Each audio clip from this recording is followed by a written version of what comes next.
ನಿಮ್ಮ ಡಾಕ್ಟರ್ ಟಿವಿ9ನ ವಿಶೇಷ ನೇರ ಪ್ರಸಾರ ಕಾರ್ಯಕ್ರಮಕ್ಕೆ ಸ್ವಾಗತ. ನಾನು ಅನುಷಾ ಗೋಪಾಲಕೃಷ್ಣ. ಒತ್ತಡದ ಜೀವನ, ಬದಲಾಗುತ್ತಿರುವ ಜೀವನ ಶೈಲಿ, ಜನರಿಗೆ ನೂರಾರು ಆರೋಗ್ಯ ಸಮಸ್ಯೆ, ಯಾವ ಸಮಸ್ಯೆಗೆ ಯಾವ ಚಿಕಿತ್ಸೆ ಅನ್ನೋದೇ ದೊಡ್ಡ ಚಿಂತೆ. ಇಂತಹ ಸಮಸ್ಯೆ ಇರೋರಿಗೆ ಒಂದೇ ವೇದಿಕೆಯಲ್ಲಿ ಸಿಗುತ್ತೆ ಉತ್ತರ. ಇದೇ ಟಿವಿ9ನ ವಿಶೇಷ ಕಾರ್ಯಕ್ರಮ ನಿಮ್ಮ doctor.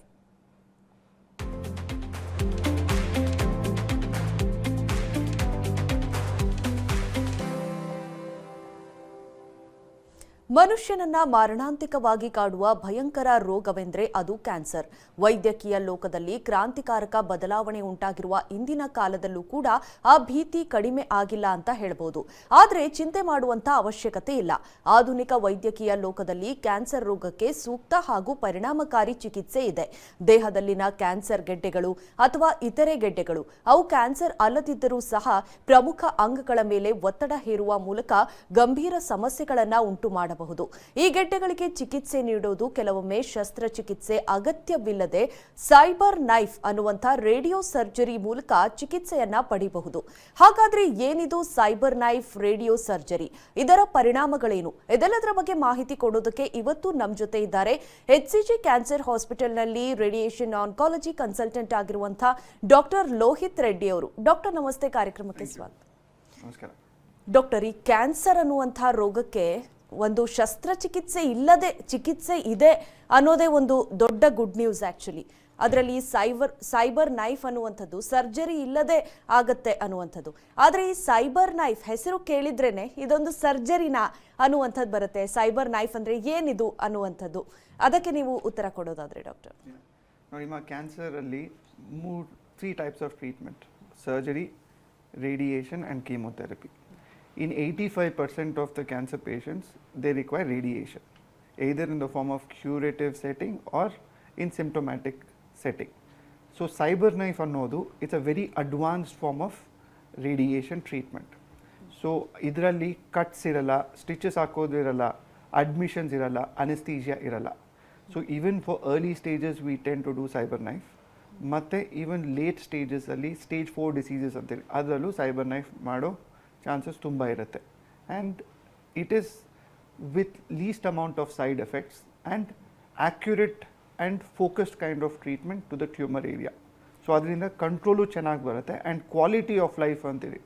So that is also maintain for our patients. So it is without any cuts, without anaesthesia, no admissions. ಒಂದು 30 ನಿಮಿಷ ಟ್ರೀಟ್ಮೆಂಟ್ ಇರುತ್ತೆ, ಬಂದು ತೊಗೊಂಡು ಮನೆಗೆ ವಾಪಸ್ ಹೋಗ್ಬೋದು.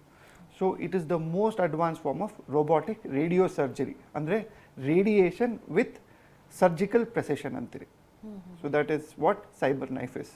ಓಕೆ, ಅಂದರೆ ಡಾಕ್ಟರ್ ಇದರಿಂದ ಯಾವೆಲ್ಲ ಕ್ಯಾನ್ಸರ್ಗಳನ್ನು ಟ್ರೀಟ್ ಮಾಡಬಹುದು? ಅದರಲ್ಲೂ ಏನಾದರೂ ಎಕ್ಸೆಪ್ಷನ್ಸ್ ಇದೆಯಾ, ಅಥವಾ ಎಲ್ಲ ರೀತಿಯ ಕ್ಯಾನ್ಸರಸ್ ಟ್ಯೂಮರ್ಸನ್ನು ಇದನ್ನು ಟ್ರೀಟ್ ಮಾಡಬಹುದಾ ಇದರಿಂದ ಅನ್ನೋದು? See, as a oncologist, as a cancer specialist, most important is correct stage ಮಾಡಿ. ಫಾರ್ ಎಕ್ಸಾಂಪಲ್ ಬ್ರೈನ್ ಟ್ಯೂಮರ್ಸ್ ಇರುತ್ತೆ, ಸೊ ಇವರಿಗೆ ಸೈಬರ್ ನೈಫ್ ಬೇಕಾಗ್ಬೋದು, either as a boost or primary setting ಅಲ್ಲಿ. ಬ್ರೆಸ್ಟ್ ಕ್ಯಾನ್ಸರ್ಸಲ್ಲಿ, okay, in recurrent head and neck ಕ್ಯಾನ್ಸರ್ಸಲ್ಲಿ, lung cancers, early lung ಕ್ಯಾನ್ಸರ್ಸಲ್ಲಿ, ಮತ್ತು pancreatic cancers, aged patients ಯಾರಿಗೆ ಸರ್ಜರಿ ಮಾಡೋದಕ್ಕಾಗಲ್ವೋ ಅವ್ರಿಗೆ ಪ್ಯಾಂಕ್ರಿಯಾಟಿಕ್ ಕ್ಯಾನ್ಸರ್ಸ್. ಪ್ರಾಸ್ಟೇಟ್ ಕ್ಯಾನ್ಸರ್ಸಲ್ಲಂತೂ it's become one of the main stream treatments ಇವಾಗ. Other thing is spinal tumours. Okay, so these are the cancer, diseases which can be treated by cyber knife. Adu bittu benign tumors, acoustic schwannomas antire, critical areas alli nerves mele bandiro tumors, so benign tumors, meningiomas which are in the lining of the brain, matte spinal cord tumors, spinal cord el touch agtiruttೋ, neuromas, schwannomas, ಅದನ್ನೆಲ್ಲ cyber knife treat ಮಾಡ್ಬೋದು.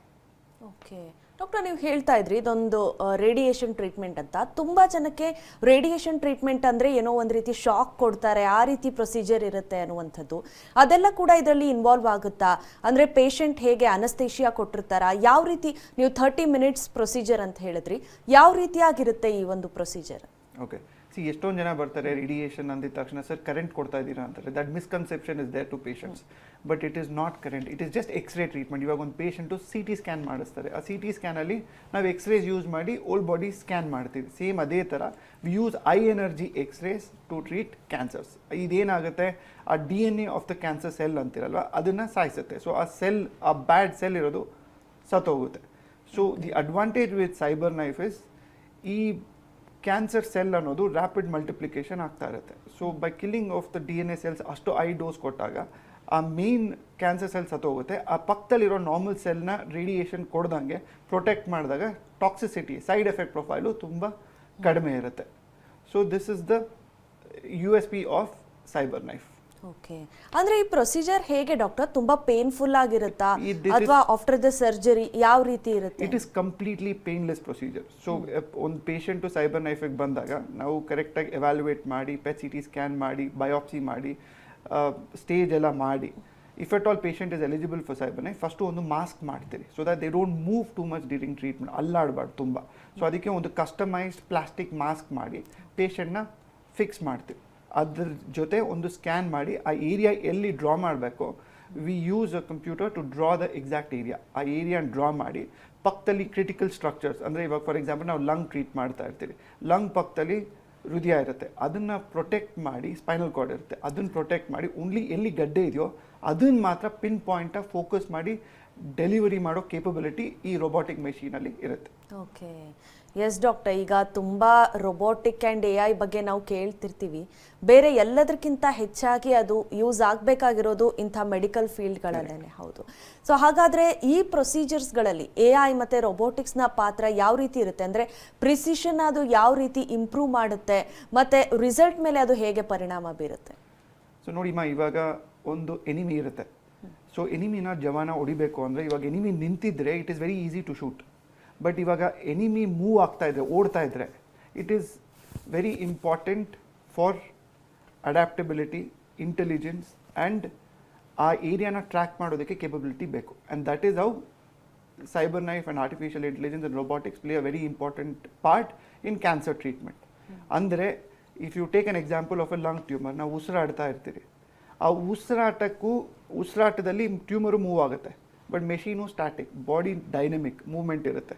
So ನಮಗೆ ಒಂದು surrogate marker ಹಾಕಿ ಆ ಟ್ಯೂಮರಲ್ಲಿ ಈ machine track ಮಾಡೋ ಥರ ಒಂದು real time tracking software ಇರುತ್ತೆ, ಸಿನ್ಕ್ರನಿ ಅಂತ.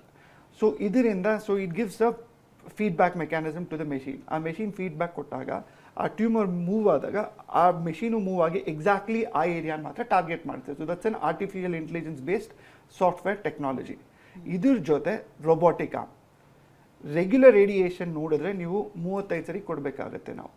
ಬೇರೆ ಸೈಬರ್ ನೈಫ್ 1 ರಿಂದ 5 ದಿವಸದೊಳಗಡೆ ಫುಲ್ ಟ್ರೀಟ್ಮೆಂಟ್ ಮುಗಿಸ್ಬಿಡ್ಬೋದು, ಯಾಕಂದರೆ ಅಷ್ಟು ಐ ಡೋಸ್ ಕೇಪಬಿಲಿಟಿ ಇರುತ್ತೆ.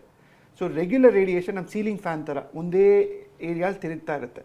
ಬೇರೆ cyber knife is like a drone ಥರ ಎಲ್ಲ ಕಡೆನೂ ಹೋಗಿ ಶೂಟ್ ಮಾಡ್ಬೋದು, ಮಲ್ಟಿಪಲ್ ಆ್ಯಂಗಲ್ಸಲ್ಲಿ 1500 ಆ್ಯಂಗಲ್ಸಲ್ಲಿ ಶೂಟ್ ಮಾಡ್ಬೋದು. That is because of the robotic capability. ಆ ಕುಕ್ಕು ರೋಬೋಟ್ ಇರುತ್ತೆ, ಸೊ ಕೆಳಗಡೆಯಿಂದ ಮೇಲ್ಗಡೆಯಿಂದ ಮಲ್ಟಿಪಲ್ ಆ್ಯಂಗಲ್ಸಿಂದ ಶೂಟ್ ಮಾಡ್ಬೋದು. ಸೊ ಆ ಸ್ಟೀರಿಯೋ ಟ್ಯಾಕ್ಸಿ 3 ಡೈಮೆನ್ಷನಲ್ ಟಾರ್ಗೆಟ್ನ ಎಲ್ಲ ಕಡೆಯಿಂದನೂ ಟಾರ್ಗೆಟ್ ಮಾಡಿ ಕ್ರಿಟಿಕಲ್ ಸ್ಟ್ರಕ್ಚರ್ಸ್ನ ಅವಾಯ್ಡ್ ಮಾಡಿ ಫೋಕಸ್ ಮಾಡಿ ಓನ್ಲಿ ಆ ಗಡ್ಡೆಗೆ ಮಾತ್ರ ರೇಡಿಯೇಷನ್ ಕೊಟ್ಟಂಗೆ ಮಾಡ್ಬೋದು. So this is the integration, the most advance form of artificial intelligence, robotics and science coming together to treat cancer. Correct doctor. ಹಾಗೆ ನೋಡಿದ್ರೆ ಈಗ ಕನ್ವೆನ್ಷನಲ್ ಸರ್ಜರಿ ಅಥವಾ ಕೀಮೋಥೆರಪಿಯಲ್ಲಿ ಸೈಡ್ ಎಫೆಕ್ಟ್ಸ್ ಕೂಡ ಜಾಸ್ತಿ ಇರುತ್ತೆ ಇದನ್ನ ಕಂಪೇರ್ ಮಾಡಿದ್ರೆ ಅಂತ ಹೇಳ್ಬೋದು. ಮತ್ತೆ ಮೇನ್ಲಿ ಡಾಕ್ಟರ್ ಅದರಲ್ಲಿ ಒಂದು ಲೈಫ್ ರಿಸ್ಕ್ ಇರುತ್ತೆ ಅನ್ನುವಂಥದ್ದು. ಸೊ ಇದರಲ್ಲೂ ಕೂಡ ಲೈಫ್ ರಿಸ್ಕ್ ಏನಾದರೂ ಇರುತ್ತಾ ಸೈಬರ್ ನೈಫ್ ಟ್ರೀಟ್ಮೆಂಟ್ ಅಲ್ಲಿ? C while we treat cancer, so it is all about multidisciplinary approach. You for example as an oncologist now only cyber knife ಮಾಡಿ ಕಾಯಿಲೆ ಕ್ಯೂರ್ ಮಾಡ್ತೀನಿ ಅಂತ ಹೇಳೋಕ್ಕಾಗಲ್ಲ. So it is also about integration of chemotherapy. ಎಷ್ಟೊಂದು ಏರಿಯಾಸಲ್ಲಿ surgery ಮಾಡೋಕ್ಕಾಗಲ್ಲ, ಅವರಿಗೆ CyberKnife integrate ಮಾಡ್ತಾರೆ. ಆ್ಯಂಡ್ ಇವಾಗ ಇಮ್ಯುನೋಥೆರಪಿ ಎಷ್ಟೊಂದು ನ್ಯೂ ಟ್ರೀಟ್ಮೆಂಟ್ಸ್ ಬಂದಿದೆ. So it's all about integration of multiple treatments to cure the disease or control the disease in many of the patients. Okay. So yes doctor, ನೀವಾಗಲೇ ಹೇಳ್ತಾ ಇದ್ರಿ ಇದು ಅಂದರೆ ಕೇವಲ ಕ್ಯಾನ್ಸರ್ ಟ್ಯೂಮರ್ಸ್ ಮಾತ್ರ ಅಲ್ಲ, ಬೇರೆ ರೀತಿಯೆಲ್ಲ ಟ್ಯೂಮರ್ಸ್ನು ಕೂಡ ಇದು ಟ್ರೀಟ್ ಮಾಡಬಹುದು ಅಂತ. ಸೊ ಅದರ ಮೇಲೆ ಇದು ಹೇಗೆ ಎಫೆಕ್ಟ್ ಮಾಡುತ್ತೆ, ಮತ್ತು ನೀವು ಕೂಡ ಹಲವಾರು ಪೇಷಂಟ್ಸ್ನ ಟ್ರೀಟ್ ಮಾಡ್ತಾ ಇರ್ತೀರಾ. ಸೊ ಹೇಗೆ ಅದರ ರಿಸಲ್ಟ್ಸ್ ಇದೆ ಅನ್ನುವಂಥದ್ದು? ಸೊ ನೋಡಿ, ಇವಾಗ there are lot of new indications for cyber knife treatment. ಜಾನ್ವರಿಯಿಂದ we started treating Parkinson's disease, tremors. ತುಂಬ ಪಾರ್ಕಿನ್ಸನ್ಸ್ ಡಿಸೀಸ್ ಇರೋರಿಗೆ ಟ್ರೆಮರ್ಸ್ ಇದ್ದಾಗ ಸೊ ಆ ವಿಮ್ ನ್ಯೂಕ್ಲಿಯಸ್ ಅಂತ ಒಂದು ಸ್ಪೆಸಿಫಿಕ್ ನ್ಯೂಕ್ಲಿಯಾ ಇರುತ್ತೆ ಥ್ಯಾಲಮಸಲ್ಲಿ, ಅದನ್ನು ಮಾತ್ರ ಫೋಕಸ್ ಮಾಡಿ ಟ್ರೀಟ್ ಮಾಡ್ಬೋದು. Very I doses of radiation ಕೊಟ್ಟು ಆ ಏರಿಯಾನ ಅಬ್ಲೇಟ್ ಮಾಡ್ತೀವಿ. ಸೊ ಆ ಟ್ರೆಮರ್ಸು ನಿಲ್ಲಕ್ಕೆ ಒಂದು advance treatment. In many patients ಯಾರು ಡೀಪ್ ಬ್ರೈನ್ ಸ್ಟಿಮ್ಯುಲೇಷನ್ ಮಾಡೋಕ್ಕಾಗಲ್ವೋ, ನ್ಯೂರೋಸರ್ಜರಿ ಮಾಡೋಕ್ಕಾಗಲ್ವೋ, ಅವ್ರಿಗೆ this is a very good alternative. Second is acoustic schwannomas, meningiomas, critical ಏರಿಯಾಸಲ್ಲಿ ಎಲ್ಲಿ ಸರ್ಜರಿ ಮಾಡೋದಕ್ಕೆ ಆಗಲ್ವೋ. So we target those areas, destroy the DNA of those benign tumours and ಕಾಯಿಲೆನ ಕಂಟ್ರೋಲಿಗೆ ತರ್ತೀರಿ. ಇವಾಗ newer indications refractory obsessive compulsive disorders ಅಂತೀರಿ.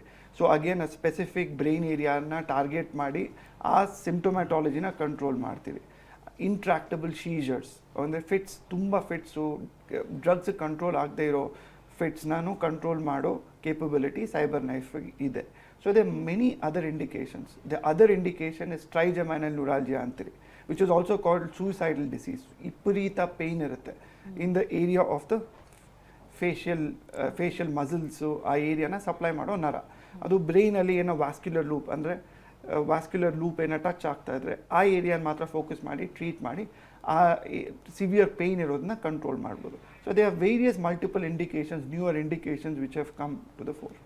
So ಇದೆಲ್ಲ these are the capabilities of using robotics and advanced imaging ಮತ್ತು artificial intelligence. Doctor, ಅಂದರೆ ಇದರಲ್ಲಿ involve ಆಗುವಂಥ ರಿಸ್ಕ್ಸ್ ಏನಾದರೂ ಇರುತ್ತಾ? ಅಂದರೆ ಈಗ ಪೇಷಂಟ್ಗಾಗಿರ್ಬೋದು, ಪೇಷಂಟ್ಗೆ ಬೇರೆ ಮೆಡಿಕಲ್ ಕಾಂಪ್ಲಿಕೇಶನ್ಸ್ ಇರುತ್ತೆ, maybe diabetes or sugar, ಬೇರೆ ಬೇರೆ ರೀತಿ ಹೆಲ್ತ್ ಪ್ರಾಬ್ಲಮ್ಸ್ ಇರುತ್ತೆ, ಅದು ಎಫೆಕ್ಟ್ ಮಾಡಬಹುದಾ ಈ ರೀತಿ ಟ್ರೀಟ್ಮೆಂಟ್ಸ್ಗೆ ಅನ್ನುವಂಥದ್ದು? ಡೆಫಿನೆಟ್ಲಿ ನೋಮಾ, ಇದು ಕಂಪ್ಲೀಟ್ಲಿ ನಾನ್ ಇನ್ವೇಸಿವ್. ನಾನು ಸ್ಟಾರ್ಟಿಂಗಲ್ಲಿ ಹೇಳ್ದಂಗೆ it is complete non invasive, no anaesthesia. Okay, so daily on 30 ನಿಮಿಷ treatment. So and also we make sure rigorous quality assurance ಮಾಡೋದ್ರಿಂದ ಸೈಡ್ ಎಫೆಕ್ಟ್ಸ್ ಅವ್ರನ್ನ very very lower side. So ಇವಾಗ traditional ರೇಡಿಯೇಷನಲ್ಲಿ ಒಂದು 20-30% side effect ಇದ್ದರೆ ಇದರಲ್ಲಿ probably around 3 to 5% ಇರುತ್ತೆ. And ಯಾವ ಏರಿಯಾ ಟ್ರೀಟ್ ಮಾಡ್ತಿದ್ರಿ ಅದ್ರ ಮೇಲೆ ಡಿಪೆಂಡ್ ಆಗುತ್ತೆ. ಎಲ್ಲ ಏರಿಯಾಸ್ಗೂ ಎಲ್ಲ ಸ್ಟೇಜ್ಗೂ ನಾವು ಸೈಬರ್ ನೈಫ್ ಕೊಡೋಕ್ಕೆ ಹೋಗಲ್ಲ. ವಿ ಹ್ಯಾವ್ ಟು ಕಸ್ಟಮೈಸ್ ಅವರು ಆ ಕ್ಯಾಟಗರಿಗೆ ಫಿಟ್ ಆಗಿ if they are eligible, that is when V plan for cyber knife. Okay doctor, ಇನ್ನು ಮಲ್ಟಿಪಲ್ ಟ್ಯೂಮರ್ಸ್ ಇರುತ್ತೆ, ಕ್ಯಾನ್ಸರ್ ಸೆಲ್ಸ್ ಆಗಿರಬಹುದು, ಅಂಥ ಸಂದರ್ಭಗಳಲ್ಲಿ ಎಟ್ ಎ ಟೈಮ್ ಈ ಒಂದು ಸರ್ಜರಿ ಕೊಡಬಹುದಾ, ಅಥವಾ ಟೋಟಲಿ ಎಷ್ಟು ಸೆಷನ್ಸ್ ಬೇಕಾಗುತ್ತೆ ಈ ಒಂದು ಕಂಪ್ಲೀಟ್ ಪ್ರೊಸೀಜರ್ನ ಟ್ರೀಟ್ ಮಾಡೋಕ್ಕೆ, ಕ್ಯೂರ್ ಮಾಡೋಕ್ಕೆ? ಸೊ ನಾವು V usually treat within 3 to 5 days, 3 settings or 5 settings. Every day ಬಂದು ಒಂದು ಅರ್ಧ ಗಂಟೆ ಟ್ರೀಟ್ಮೆಂಟ್ ತೊಗೊಂಡು ಹೋಗ್ಬೋದು. ನೀವು ಕೇಳ್ದಂಗೆ if at all there are 2-3 tumors or if it is stage 4 disease, ಇವಾಗ ಲಂಗ್ ಟ್ಯೂಮರ್ ಇರುತ್ತೆ, ಬೋನಿಗೆ ಹೋಗಿರುತ್ತೆ, ಒಂದು 2 ಕಡೆ ಬೋನಿಗೆ ಹೋಗಿರುತ್ತೆ. So it is oligometastatic disease, ಅಂದರೆ ಪ್ರೈಮರಿಯಿಂದ ಬೇರೆ ಕಡೆ ಸ್ಟೇಜ್ 4ಗೆ ಹೋಗಿರುತ್ತೆ. ಸೊ ಆ ಕಾಯಿಲೆನೂ ಸೈಬರ್ ನೈಫಿಂದ ಟ್ರೀಟ್ ಮಾಡ್ಬೋದು. ಒಂದೇ ಸಿಟ್ಟಿಂಗಲ್ಲಿ 3-4 5 ಜಾಗಗಳು ಒಂದೇ ಸಿಟ್ಟಿಂಗಲ್ಲಿ ಟ್ರೀಟ್ ಮಾಡ್ಬೋದು. That is the greatest capability of cyber knife. Okay doctor, ನೀವು ಹೇಳ್ತಾ ಇದ್ರಿ ಅಂದರೆ ಎಲ್ಲ ಜಾಗದಲ್ಲೂ ಕೂಡ ಸೈಬರ್ ನೈಫ್ ಮಾಡೋದಕ್ಕಾಗೋದಿಲ್ಲ ಅಂತ. ಮತ್ತು ಈಗ ಕೆಲವೊಂದು 4th ಸ್ಟೇಜ್ ಕ್ಯಾನ್ಸರ್ ಅಂತಲ್ಲೆಲ್ಲ ಟ್ರೆಡಿಷ್ನಲ್ ಮೆಥಡ್ಸ್ ಹೋಗೋದು ಸ್ವಲ್ಪ ರಿಸ್ಕಿ ಆಗ್ಬೋದು, ಅಂಥಲ್ಲಿ ಕೂಡ ಸೈಬರ್ ನೈಫ್ ಹೆಲ್ಪ್ ಮಾಡುತ್ತೆ ಅಂತ. ಸೊ ಇದನ್ನು ಹೇಗೆ ಡಿಸೈಡ್ ಮಾಡಲಾಗುತ್ತೆ ಡಾಕ್ಟರ್? ಅಂದರೆ ಇಟ್ ಡಿಪೆಂಡ್ಸ್ ಆನ್ ಸ್ಟೇಜ್ ಅಥವಾ ಯಾವ ರೀತಿ ಅದು ಪೇಷಂಟ್ ಮೇಲೆ ಎಫೆಕ್ಟ್ ಮಾಡ್ತಾ ಇದೆ, ಹೇಗೆ ಇದನ್ನು ಡಯಾಗ್ನೋಸ್ ಮಾಡೋದು, ಡಿಸೈಡ್ ಮಾಡೋದು? ಸೊ ನಾವು usually before we start any treatment ನಾವು ಒಂದು ಪೆಟ್ ಇಮೇಜಿಂಗ್ ಅಂತ ಮಾಡ್ತೀವಿ. ಪೆಟ್ ಇಮೇಜಿಂಗ್ ನಾವು ಫುಲ್ ಬಾಡಿ ಸ್ಕ್ರೀನ್ ಮಾಡಿದಾಗ ನಮ್ಗೆ ಕ್ಲಿಯರಾಗಿ ಗೊತ್ತಾಗುತ್ತೆ ಎಲ್ಲೆಲ್ಲಿ ಕಾಯಿಲೆ ಇದೆ, ಎಷ್ಟು ಬರ್ಡನ್ ಆಫ್ ಡಿಸೀಸ್ ಇದೆ ಅಂತ. ಸೊ ಆವಾಗ ವಿ ಸ್ಟೇಜ್ ದ ಪೇಷಂಟ್, ಎಷ್ಟು ಬರ್ಡನ್ ಆಫ್ ಡಿಸೀಸ್ ಇದೆ, ಯಾವ ಪೇಷಂಟಿಗೆ ಸೈಬರ್ ನೈಫ್ ಬೆನಿಫಿಟ್ ಆಗುತ್ತೆ, ಎಲ್ಲಿ ಚೆನ್ನಾಗಿ ಗಡ್ಡೆ ಕರಗುತ್ತೆ ಮತ್ತು ಎಲ್ಲಿ ಟಾಕ್ಸಿಸಿಟಿ ಕಮ್ಮಿ ಮಾಡ್ಬೋದು, ಹೆಂಗೆ ನಾವು ಇಮ್ಯುನೊಥೆರಪಿನೋ ಕೀಮೊಥೆರಪಿನೋ ಸಿಸ್ಟಮಿಕ್ ಟ್ರೀಟ್ಮೆಂಟ್ ಜೊತೆ ಸೀಕ್ವೆನ್ಸ್ ಮಾಡೋಕ್ಕಾಗುತ್ತೋ ಆ ಪ್ಲ್ಯಾನು ನಾವು ಮೆಡಿಕಲ್ ಆಂಕಾಲಜಿಸ್ಟು ಒಂದು ಟೀಮ್ ಡಿಸ್ಕಷನ್ ಮಾಡಿ wherever there is CyberKnife indicated ಅದನ್ನು ಯೂಸ್ ಮಾಡಿಕೊಂಡು ಪೇಷಂಟ್ಗೆ ಕಂಟ್ರೋಲ್ ಮಾಡಿ ಗುಡ್ ಕ್ವಾಲಿಟಿ ಆಫ್ ಲೈಫ್ ಕೊಡೋ ಪ್ರಯತ್ನ ಮಾಡ್ತೀವಿ. ಓಕೆ ಡಾಕ್ಟರ್, ತುಂಬ ಜನ ಕ್ಯಾನ್ಸರ್ ಪೇಷಂಟ್ಸ್ಗೆ ಈ ಸರ್ಜರಿಗಳು ಅಂತಂದರೆ, ಅಂದರೆ ಈಗ ಕ್ಯಾನ್ಸರ್ ಪೇಷಂಟ್ ಅಂದರೆ ಅವರ ಲುಕ್ ವೈಸ್, ಅಪಿಯರೆನ್ಸ್ ವೈಸ್ ಕೂಡ ಕಂಪ್ಲೀಟಾಗಿ ಚೇಂಜ್ ಆಗಿರುತ್ತೆ. ಕಂಪ್ಲೀಟ್ ಅಂದರೆ ಹೇರ್ ಲಾಸ್ ಆಗಿರ್ಬೋದು, ವೇಟ್ ಲಾಸ್ ಆಗಿರಬಹುದು, ತುಂಬ ಅಂದರೆ ಹೆಲ್ತ್ ಮೇಲೆ ಎಫೆಕ್ಟ್ ಆಗಿರುತ್ತೆ. ಈ ಸೈಬರ್ ನೈಫ್ ಮೂಲಕ ಅದನ್ನೆಲ್ಲ ಅವಾಯ್ಡ್ ಮಾಡ್ಬೋದಾ, ಅಥವಾ ಕೆಲವೊಂದಷ್ಟು ಪ್ರೊಸೀಜರ್ಸ್ ಅದರಲ್ಲೂ ಮಾಡಬೇಕಾಗುತ್ತಾ ಅನ್ನುವಂಥದ್ದು? ಈ ಥರ ಕೂದಲುದ್ರೋದು ಇಲ್ಲಾಂದರೆ ತುಂಬ ಸುಸ್ತಾಗೋದು ಅದೆಲ್ಲ ಸೈಬರ್ ನೈಫಲ್ಲಿ ಆಗಲ್ಲ. ಎಷ್ಟೊಂದು ಜನ ನಮ್ಮಲ್ಲಿ ಬರ್ತಾರೆ, even brain tumour patients, even acoustic ಸ್ಪಾಂಡೋಮಾ ಪೇಷಂಟ್ಸ್, ಏನೋ ಸೈಬರ್ ನೈಫ್ ಮುಗಿಸ್ಕೊಂಡು ಅವ್ರು ತಿರ್ಗಾ ನಾರ್ಮಲ್ ಕೆಲಸಕ್ಕೆ ವಾಪಸ್ ಹೋಗ್ತಾರೆ. So this is the most advance form of treatment. But ಏನಾಗುತ್ತೆ ಅಂದರೆ ಈ ಥರ ಸೈಡ್ ಎಫೆಕ್ಟ್ಸ್ ನೀವು ಹೇಳ್ದಂಗೆ ಸುಸ್ತಾಗೋದು, ಇಲ್ಲಾಂದರೆ ವೆಯ್ಟ್ ಲಾಸ್ ಆಗೋದು, ಎಷ್ಟೊಂದು ಸರಿ ನಾವು ಸೈಬರ್ ನೈಫ್ ಜೊತೆ ಕೀಮೋಥೆರಪಿನೂ ಕೊಡ್ಬೋದು, ಇಲ್ಲಾಂದರೆ ಇಮ್ಯುನೋಥೆರಪಿನೂ ಕೊಡ್ಬೋದು. That added side effect could be there. So ಆ ಕಾಂಬಿನೇಷನ್ ಟ್ರೀಟ್ಮೆಂಟ್ಸ್ ಕೂಡ ಸ್ವಲ್ಪ ಸೈಡ್ ಎಫೆಕ್ಟ್ಸ್ ಇರುತ್ತೆ. But with respect to cyber knife per se ಆ ಸೈಡ್ ಎಫೆಕ್ಟ್ಸ್ ತುಂಬ ನೀವು ಹೇಳ್ದಂಗೆ ಕೂದಲುದ್ರೋದು, ಇಲ್ಲಾಂದರೆ ಒಂದು ಮನುಷ್ಯನಿಗೆ ಕ್ಯಾನ್ಸರ್ ಟ್ರೀಟ್ಮೆಂಟ್ ಅಂದರೆ ಒಂದು ಫಿಕ್ಸ್ಡ್ ಥಾಟ್ ಪ್ರೋಸೆಸ್ ಇರುತ್ತೆ. ನಾವು ಕೂದಲು ಹೋಗುತ್ತೆ, ಇಲ್ಲಾಂದರೆ ತುಂಬ ಸುಸ್ತಾಗೋಗುತ್ತೆ, ಇಲ್ಲಾಂದರೆ ಸಿವಿಯರ್ ವೆಯ್ಟ್ ಲಾಸ್ ಆಗೋಗುತ್ತೆ. ಆ ಟಿಪಿಕಲ್ ಸಿಂಪ್ಟಮ್ ಸೈಬರ್ ನೈಫಲ್ಲಿ ಇರೋದು. Okay, that's a good news doctor. Doctor, ಇನ್ನು ಈಗ ಸೈಬರ್ ನೈಫ್ ಆಗಿರಬಹುದು ಅಥವಾ ಯಾವುದಾದ್ರೂ ಕ್ಯಾನ್ಸರಿಯಸ್ ಸೆಲ್ಸ್ ಒಂದು ಭಯ ಇರುವಂಥದ್ದು ಮತ್ತೆ ರಿಯಕರ್ ಆದರೆ ಅನ್ನುವಂಥದ್ದು. ಅಂದರೆ ಈ ರೀತಿ ಸರ್ಜರಿ ತಗೊಂಡ್ಮೇಲೂ ಕೂಡ ಮಲ್ಟಿಪಲ್ ಟೈಮ್ಸ್ ಬಂದರೆ ಮಲ್ಟಿಪಲ್ ಟೈಮ್ಸ್ ಈ ಟ್ರೀಟ್ಮೆಂಟನ್ನು ತಗೊಳ್ಬಹುದಾ? ಹಿಂದೆ ರೇಡಿಯೇಷನ್ಗೆ ಒಳಗಾಗಿರುವಂಥ ಪೇಷಂಟ್ಸ್ ಕೂಡ ಇದನ್ನು ಮಾಡ್ಕೊಳ್ಬಹುದಾ? Definitely. So but there is a timeline criteria. So ಯಾವಾಗ ಟ್ರೀಟ್ ಆಗಿದೆ ಅಂತ ನೋಡ್ತೀವಿ. ಯೂಶಲಿ ಇವಾಗ ಟ್ರೆಡಿಷನಲ್ ರೇಡಿಯೇಷನ್ ಕೊಟ್ಟು ಅದೇ ಭಾಗದಲ್ಲಿ ತಿರ್ಗಾ ಸೈಬರ್ ನೈಫ್ ನೆಕ್ಸ್ಟ್ ಇನ್ನೊಂದು 2-3 ತಿಂಗಳು ಕೊಡೋದು ತುಂಬ ಕಷ್ಟ ಆಗುತ್ತೆ. So we wait at least for 11 to 12 months. So ಆ ಹೀಲಿಂಗ್ ಪ್ರೊಸೆಸ್ ಸ್ಟಾರ್ಟ್ ಆದಮೇಲೆ, ನಾರ್ಮಲ್ ಸೆಲ್ ರಿಕವರಿ ಆದಮೇಲೆ, that is when we can plan for cyber knife. So ಅದಕ್ಕೂ ಒಂದು ಎವ್ಯಾಲ್ಯೂಯೇಷನ್ ಪ್ರೊಸೆಸ್ ಇದೆ. ಸೊ ಅವ್ರ ಫಿಟ್ನೆಸ್ ನೋಡಿ, ಅವ್ರಿಗೆ ಎಷ್ಟು ರೇಡಿಯೇಷನ್ ಕೊಟ್ಟಿದ್ದಾರೆ ಫಸ್ಟ್ ಟೈಮು, ಎಲ್ಲಿ ಕೊಟ್ಟಿದ್ದಾರೆ, ಅದೇ ಭಾಗದಲ್ಲಿ ಕೊಟ್ಟಿದ್ದಾರೆ, ಪಕ್ಕದಲ್ಲಿರೋ ಆರ್ಗನ್ಸಿಗೆ ಎಷ್ಟು ರೇಡಿಯೇಷನ್ ಹೋಗಿದೆ, ಅದನ್ನೆಲ್ಲ ನಾವು ಎವ್ಯಾಲ್ಯೂಯೇಟ್ ಮಾಡಿ then we tell the patient if is eligible for cyber knife. So ಆ ಕಸ್ಟಮೈಸೇಷನ್ ಮಾಡಬೇಕು. ಇಟ್ ಇಸ್ ನಾಟ್ ಅಬೌಟ್ ಎಲ್ಲರಿಗೂ ಫಿಟ್ ಆಗಲ್ಲ ಸೈಬರ್ ನೈಫ್. ಆ ಕಸ್ಟಮೈಸೇಷನ್ ಮಾಡಿ ಆ ಕರೆಕ್ಟ್ ಡೋಸ್ ಕೊಟ್ಟರೆ ಕಾಯಿಲೆ ಕಂಟ್ರೋಲಿಗೆ ಬರೋ ಚಾನ್ಸ್ ಇರುತ್ತೆ. ಇವಾಗ ಫಾರ್ ಎಕ್ಸಾಂಪಲ್ ನಾವು ಇವಾಗ diabetes and hypertension treat ಮಾಡ್ತೀವಿ. ಒಂದು ಪೇಷಂಟ್ಗೆ ಶುಗರ್ ಜಾಸ್ತಿ ಆದರೆ ನಾವು ಒಂದು ಔಷಧಿ ಕೊಟ್ಟು ಕಂಟ್ರೋಲ್ ಮಾಡ್ತೀವಿ. ಅದೇ ಥರ ಕ್ಯಾನ್ಸರು ಅಷ್ಟೇ. ಇಫ್ ಅಟ್ ಆಲ್ ಕ್ಯಾನ್ಸರ್ ವಾಪಸ್ ಬರುತ್ತೆ ಒಂದು 5 ವರ್ಷ 6 ವರ್ಷ ಆದಮೇಲೆ, we still can control the disease. So that is how the cancer technology, cancer science has evolved. And even stage 4 diseases, for example 5 ವರ್ಷ 6 ವರ್ಷದ ಹಿಂದ್ಗಡೆ ಇಲ್ಲ 10 ವರ್ಷದ ಹಿಂದ್ಗಡೆ ಕ್ಯಾನ್ಸರ್ ಸ್ಟೇಜ್ 4 ಅಂದಿದ ತಕ್ಷಣ ಓ ಸರ್ ಎಷ್ಟು ತಿಂಗಳು ಇರ್ತೀನಿ, ನಾನು ಎಷ್ಟು ವರ್ಷ ಬದುಕ್ತೀನಿ ಅಂತ ಕೇಳ್ತಾರೆ. ಬಟ್ ಇವಾಗ it is become like diabetes and hypertension, chronic disease ಆಗಿ ಹೋಗಿದೆ. ಎಷ್ಟೊಂದು ಜನ even with brain metastasis, with targeted treatments, with certain genetic mutations ಕರೆಕ್ಟಾಗಿ ಟ್ರೀಟ್ಮೆಂಟ್ ಮಾಡಿದ್ರೆ they tend to live longer with very good quality of life. Ultimately ಒಂದು ಮನುಷ್ಯನಿಗೆ regular ಆಗಿ ವಾಶ್ರೂಮ್ಗೆ ಹೋಗೋದಕ್ಕೆ, ಇಲ್ಲಾಂದರೆ ಸೂಪರ್ ಮಾರ್ಕೆಟ್ಗೆ ಹೋಗೋದಕ್ಕೆ, ಇಲ್ಲಾಂದರೆ ಟೆಂಪಲ್ಗೆ ಹೋಗೋದಕ್ಕೆ ಅವ್ರ ಕೆಲಸ ಅವ್ರು ಮಾಡ್ಕೋಬೇಕು. That may not be possible previously. ಆ ಸ್ಟಿಗ್ಮಾ ಇರ್ತಿತ್ತು, ಆ ಸೈಡ್ ಎಫೆಕ್ಟ್ ಪ್ರೊಫೈಲ್ ಇರ್ತಿತ್ತು. ಇವಾಗ with advance technology, with advance drugs, the quality of life is given prominence. Yes doctor. ಇನ್ನು ಈ ಸೈಬರ್ ನೈಫ್ ಟ್ರೀಟ್ಮೆಂಟ್ ಆದಮೇಲೆ ಪೇಷಂಟಿನ ಲೈಫ್ ಸ್ಟೈಲ್ ಯಾವ ರೀತಿಯಾಗಿರುತ್ತೆ ಅಥವಾ ಯಾವ ರೀತಿಯಾಗಿರಬೇಕು? ಡಯಟ್ ವೈಸ್ ಆಗಿರಬಹುದು, ಬೇರೆ ಹೆಲ್ತ್ ಆಗಿರಬಹುದು, ಯಾವ ರೀತಿ ನೋಡ್ಕೊಳ್ಬೇಕಂದ್ರೆ ಮೆಡಿಕೇಶನ್ಸ್ ಏನಾದರೂ ಇರುತ್ತಾ ಇದಾದಮೇಲೆ ಕೂಡ ಹೇಗಿರುತ್ತೆ? ಸೊ ಸೈಬರ್ ನೈಫ್ ಕೊಟ್ಟ ಮೇಲೆ ಓನ್ಲಿ ಪರ್ಟೆನೆಂಟ್ ಟು ಸೈಬರ್ ನೈಫಲ್ಲಿ ಏನೂ ಮೆಡಿಸಿನ್ಸ್ ಇರಲ್ಲಮ್ಮ. Okay, for example if you are treating a specific cancer, ಇವಾಗ ಲಂಗ್ ಕ್ಯಾನ್ಸರ್ ಟ್ರೀಟ್ ಮಾಡ್ತಾ ಇರ್ತೀವಿ.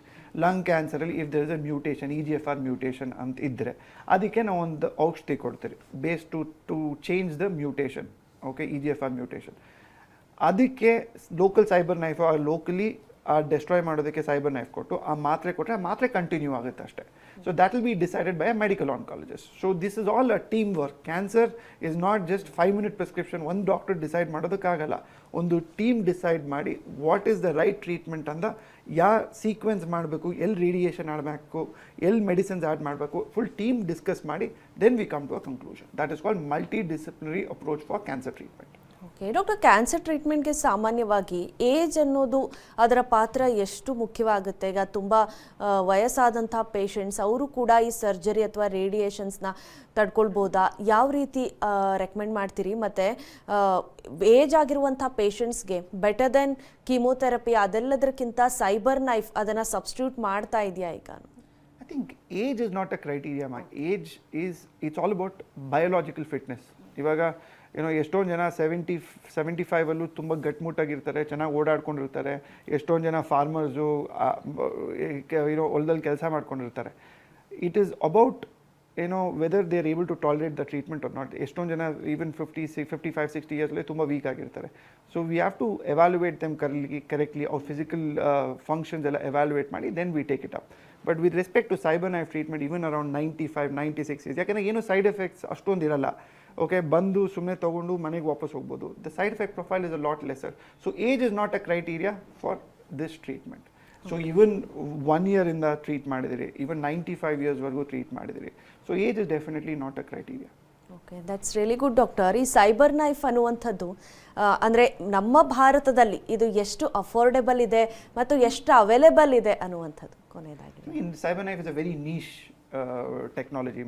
So only 1 or 2 centers in Karnataka have this capability, and India ali probably on the 5 to 6 machines irutte ashte, because it is very high end real time tracking capability, and adike special structure ಬೇಕಾಗುತ್ತೆ. So and also experience matters. 9,000 to 10,000 patients treat ಮಾಡಿರೋ capability ಇದೆ, and cancer specific centers will have these kind of setups. Yes. Thank you so much doctor. ಸಾಕಷ್ಟು ಮಾಹಿತಿಯನ್ನು ಹಂಚ್ಕೊಂಡ್ರಿ ನಮ್ಮ ಜೊತೆ. ಧನ್ಯವಾದ ನಿಮಗೆ. Thank you so much. Thank you. ನಾವು ಡಾಕ್ಟರನ್ನ ನೇರವಾಗಿ ಭೇಟಿ ಮಾಡೋದಕ್ಕೆ ಅಡ್ರೆಸ್ ಪ್ಲೇಟ್ ಇಂತಿದೆ. HCG ಕ್ಯಾನ್ಸರ್ ಆಸ್ಪತ್ರೆ, ಕಳಿಂಗರಾವ್ ರೋಡ್, ಸಂಪಂಗಿ ರಾಮನಗರ, ಬೆಂಗಳೂರು 560027 ದೂರವಾಣಿ ಸಂಖ್ಯೆ 0804020600.